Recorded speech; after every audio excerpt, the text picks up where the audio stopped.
जब आए थे विदेश से, जाने माने फुटबॉलर लायनल मेसी जब पहुंचे थे कलकत्ता में, तो जिस तरह के हालात हमने देखे थे, बड़े शर्मनाक हालात थे। सॉल्ट लेक स्टेडियम में जो नज़ारे हमने देखे थे, उस पे उनकी क्या राय है, अन्य और विषयों पर उनकी क्या राय है, कुछ ही क्षणों में जानेंगे।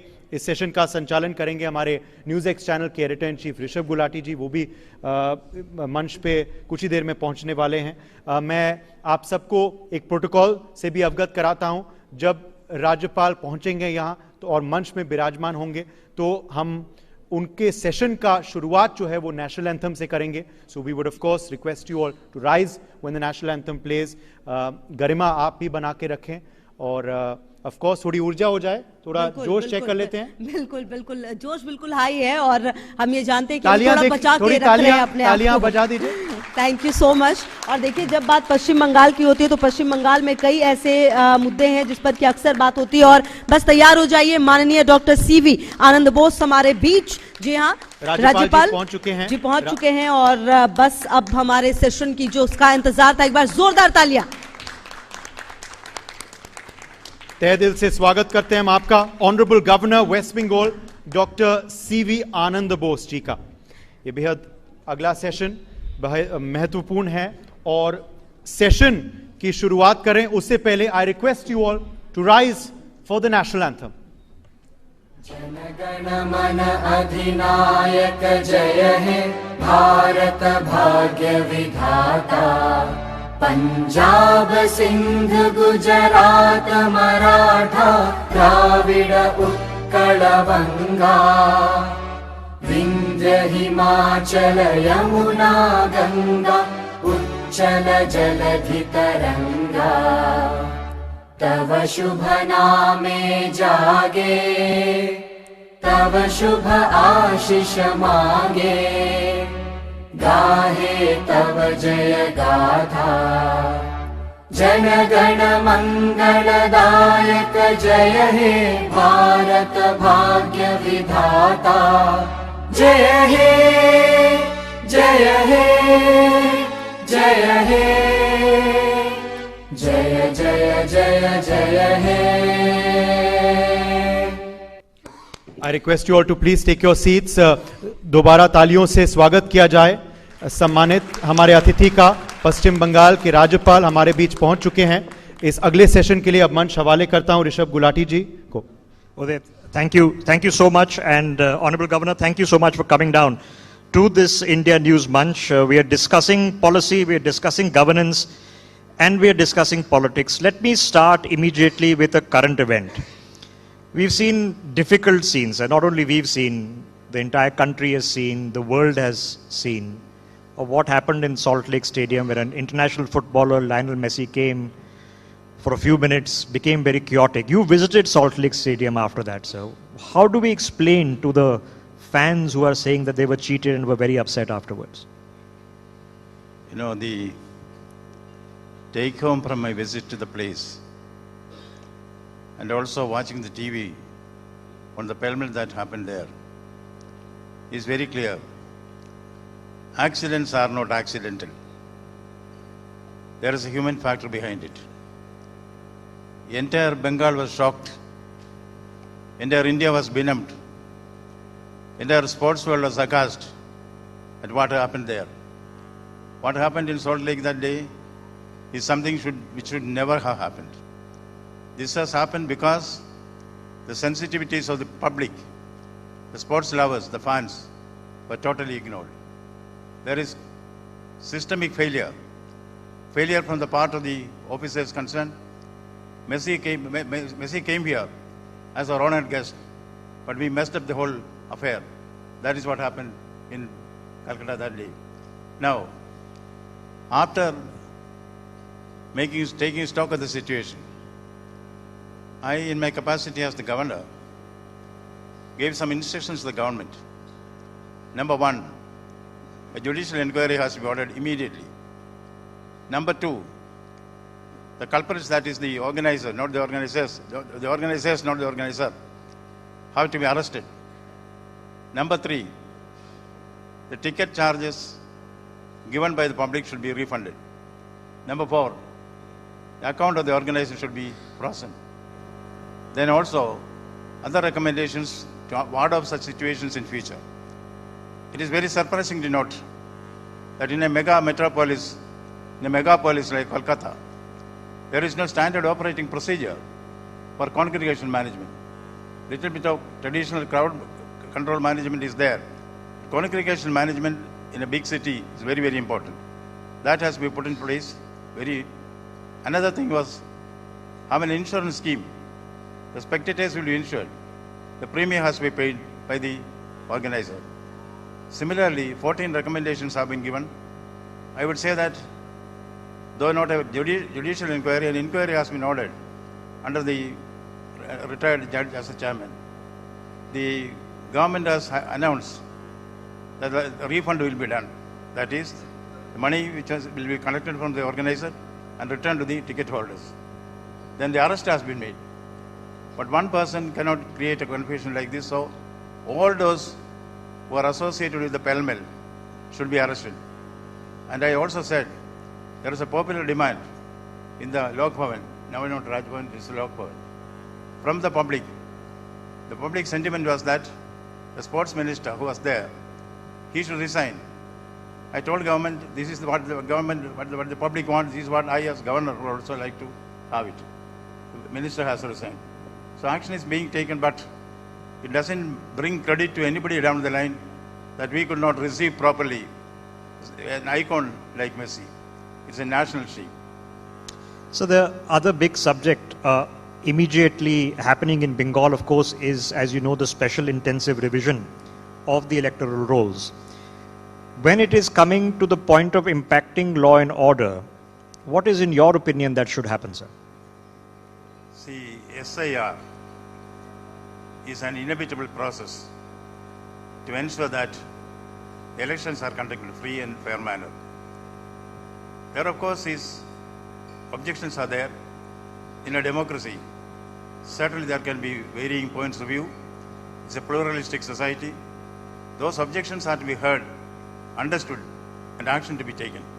I'm very confident that we have a strong election commission, which is a balance in its approach, which has been balanced in its approach throughout its tenure. They will be able to find a solution to the problems that are raised by many various political parties. And then, no country can ever accept non-citizens to take part in the election process. Because we have to guard the fundamental right of the citizens to cast their vote. SIR is an essential process in this direction. I think it is not applicable only to Bengal. It is happening all throughout India. In Bihar, the election shows that people accepted it. So election process will certainly go on. It is going on. Now it is the calling for objections. That phase is also continuing. After that, a proper decision will be taken. Those who are entitled for a franchise in this country alone should be able to cast the vote. So, you would understand this better than many of us. Is it a problem, illegal immigration? How big of a problem is it in general terms? That should it be concerning enough for the rest of us? You see, all of us want democracy to survive. Democracy cannot be sabotaged from within. Democracy should not degenerate into mobocracy. When freedom is in peril, we have to defend it with all our might. That is what India is doing, everywhere in every state. Whatever are the objections raised, those objections, of course, have to be encountered, answered. That is the duty of the government, the election commission. I'm sure that, our constitution has got adequate checks and balances to take care of such situations. I'm sure that after a little bit of din and fury, it will all settle down. Those who are entitled for franchise alone will get it in the country. All imperfections will be weeded out. All right. Elections are coming up in 2026. There has been a history of violence when elections happen at all levels, local levels, national level, state level. How can we prevent it from happening this time? See, in the last 3 years of my tenure there as a governor, in my analysis and assessment, the two cancerous growths on the body politic of Bengal are number one, violence, Number 2, corruption. So we need a Hinsa Mukta, Bhrashtachaar Mukta Bengal. This is a kind of campaign which in my own humble way I've been launching. Elections should be free from violence. Elections are to be fought with ballot, not bullet. Just recently, sir, one of the members of parliament, Mr. Murmu, in fact, he was there with us this morning talking about what happened to him. He was doing a flood tour. He was brutally beaten up, sir. He was bloodily beaten. You had called it at that point of time Gunda Raj and anarchy. You were very upset. So what do we do when it becomes like this? To call the attack on Mr. Murmu brutal is defaming the brutes. It's much worse than that. If an elected member of parliament does not have the freedom to move about freely in his constituency, in his state, that does not bring credit to anybody down the line. Violence has to be fought tooth and nail. It has to be contained in a very, very effective manner. I have seen in my experience in Bengal, touring various places during election, particularly Panchayat election, where there it is menu-driven violence. See, anybody can hire the gundas. You give X amount of money for firing, for shooting, for stabbing, for hacking, whatever it is. This kind of a situation I have never seen anywhere else in the country. This is something which has to be tackled with a ruthless force. How is your working relationship, sir? Because obviously there is a constitutional relationship that happens with the chief minister. So how are you, making it work? Because a few months ago, when you were making an effort, when she went to Oxford, you complimented the efforts that the government was trying to make. But at the same time, it's been tough on other occasions. So how do you, make it work from your end? See, there are 3 Mamatas I have to encounter. One is Mamata Banerjee, the individual. We have excellent relation, interpersonal relation with mutual respect and even affection. Mamata, the chief minister, we have a professional relation. I certainly point out wherever lapses are there, constitutional lapses, legal lapses. And I would also insist upon the fact that we should agree to disagree. Third is Mamata, the politician. My God, that's not my cup of tea. I'm not in politics. We've seen it become difficult to the point that when election security has to be done and companies from the center are to be sent, the charges of besiegement and central interference come. Elections are due. This people know happens under the jurisdiction of the election commission, not necessarily the state or central governments. If it becomes difficult again, sir, how do we navigate it? How do we use Lok Bhavan and your office to navigate it? What plan of action can we have? See, we are a mature democracy. It is very clearly defined that law and order is a subject which is to be handled by the state government. But when it comes to elections, the entire responsibility and authority goes to the election commission. The deployment of central forces cannot be done just like that. The state has to requisition that. Last time it did not happen. There was somebody who went to the court and the court ordered central forces should be there. Even if central forces are there, they have to work under the state government. Within these parameters, India has conducted elections peacefully, without problems. In Bengal also, though it is difficult, we will be able to hold the election in a free and fair manner with the use of central forces wherever needed. There has been a large conversation in Parliament, in fact, in which the Prime Minister himself has spoken around a song, Vande Mataram. Here we are on its 150th anniversary. Do you believe in the controversy? Because I'm told you yourself are planning a Vande Mataram Yatra. What can you tell us about it, sir? See, Vande Mataram is not just a song. Vande Mataram is the voice of the soul of India. That was banned by the Britishers. An independent India, banning it overtly or covertly, is something which patriots will not tolerate. Vande Mataram, having been born from Bengal, as governor I have decided to have Vande Mataram Yatras. 2 Yatras have been held. Now since the 150th anniversary, In 150 places we will be holding Vande Mataram Yatras, will reach there. We will all sing together because it is the soul of India. It's a patriot, it instills patriotism, inspiration to the people of India. We have a duty to honor Vande Mataram.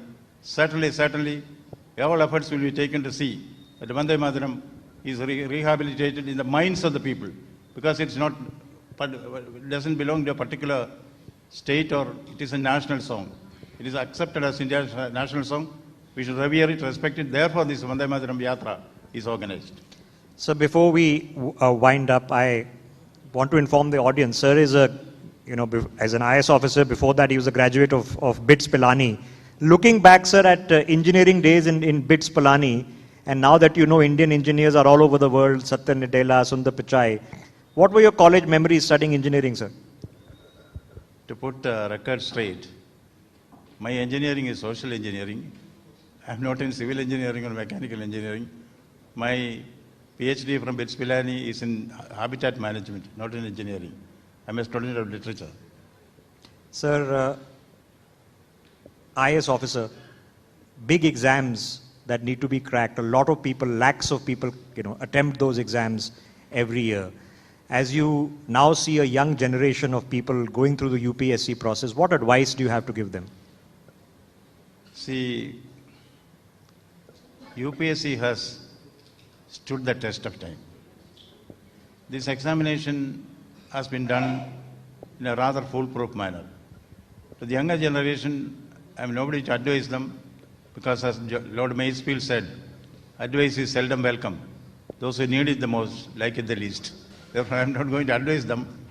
Years back, when I got the IAS, I got into IAS, this question used to be put to me. I would say you need, determination, so confidence, a lot of reading, everything. Now I would say, maybe at this age in my life, what you need is confidence in God and confidence in yourself. As Abraham Lincoln said, with him, I cannot fail. Without him, I cannot succeed. Those who believe in God, that is the best thing for them to get in the IAS. But perseverance is required, hard work is required, certainly. So once you have confidence in yourself or in God, naturally these things will come out. In the Indian mythology, it is said that there is a God in your forehead.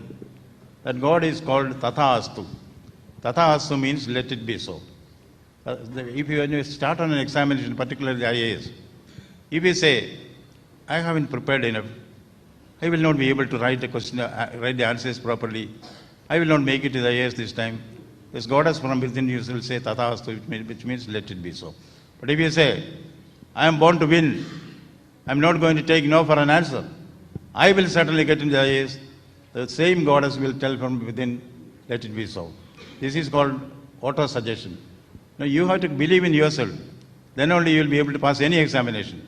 That is why it is said, when the going becomes tough, the tough gets going.